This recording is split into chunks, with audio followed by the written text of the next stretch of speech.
హరిః ఓం శ్రీ గురుభ్యో నమః. హరిః ఓం. వాక్య విభూతి అనే శీర్షికలో భగవాన్ శ్రీ సత్యసాయిబాబా వారి ఉపదేశం తెలుసుకుందాం. సాయి శరణం, బాబా శరణం. మనలో మాలిన్యము ఉన్నంత వరకు అట్టడుగున పడి ఉంటాము. ఈ ప్రపంచమంతా భగవంతునిదే.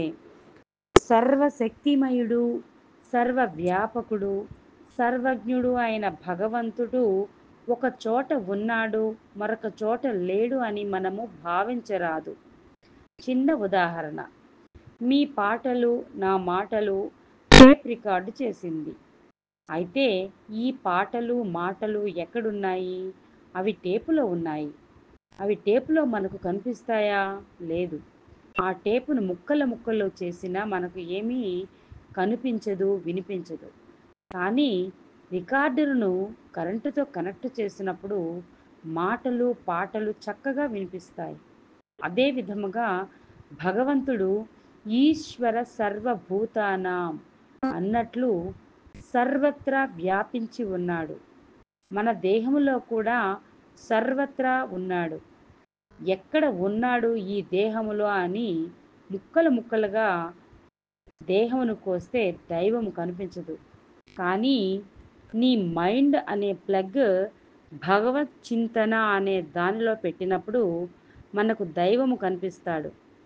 ఆ విధముగా భగవంతుని కొరకే యత్నము చేయక భగవంతుడు ఎక్కడ ఉన్నాడు, ఉంటే కనిపించడం లేదే అంటారు. చంద్రమండలం వెళ్ళాము, అక్కడ కూడా దేవుడు కనిపించలేదే అంటారు. వారు యంత్రాలను ఆధారముగా చేసుకొని వెళ్ళారు. కానీ మనము మంత్రాలను ఆధారముగా చేసుకోవాలి. ఆ దివ్యమైన ప్రేమ మనలో లేకపోతే సర్వత్రా ఉండిన భగవంతుడు మనము ఎక్కడికి వెళ్ళినా కనిపించడు. ప్లేన్ గంటకు ఎన్నో వందల మైళ్ళు వేగంతో పోతుంది. కానీ ఆ ప్లేన్లో పెట్రోల్ లేకపోతే 1 ఇంచి అయినా ముందుకు వెళ్ళదు.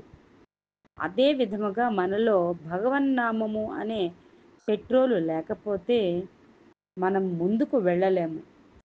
భగవన్నామము అనే పెట్రోలును మనలో వేసుకున్నప్పుడు మనం భగవత్ సాక్షాత్కారాన్ని పొందగలము. ఈనాడు ఈ ప్రేమను మనము ప్రకృతిపై ప్రసరింపచేస్తున్నాము.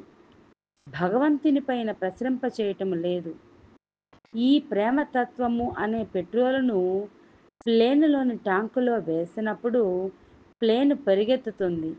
కానీ వేరే ఎక్కడో వేస్తే ప్లేన్ ఎట్లు పరిగెడుతుంది? ఇంకొక చిన్న ఉదాహరణ చాలామందికి తెలిసే ఉంటుంది. ఆవు దూడను వేస్తుంది. వేసిన తక్షణమే అది మలిన పదార్థముతో కప్పబడి ఉంటుంది. మలిన పదార్థమును తీసివేసినప్పుడే దూడ లేస్తుంది. తల్లి ఆవు మలిన పదార్థమును నాకి నాకి మాలిన్యమును తీసివేస్తుంది. మాలిన్యము పోగానే దూడ తక్షణము లేస్తుంది. అదే విధముగా మనలో మాలిన్యము ఉండినంత వరకు దూడవలే అట్టడుగున పడి ఉంటాము. మాలిన్యము పోగానే లేస్తాము. ఓం శ్రీ సాయిరామ్.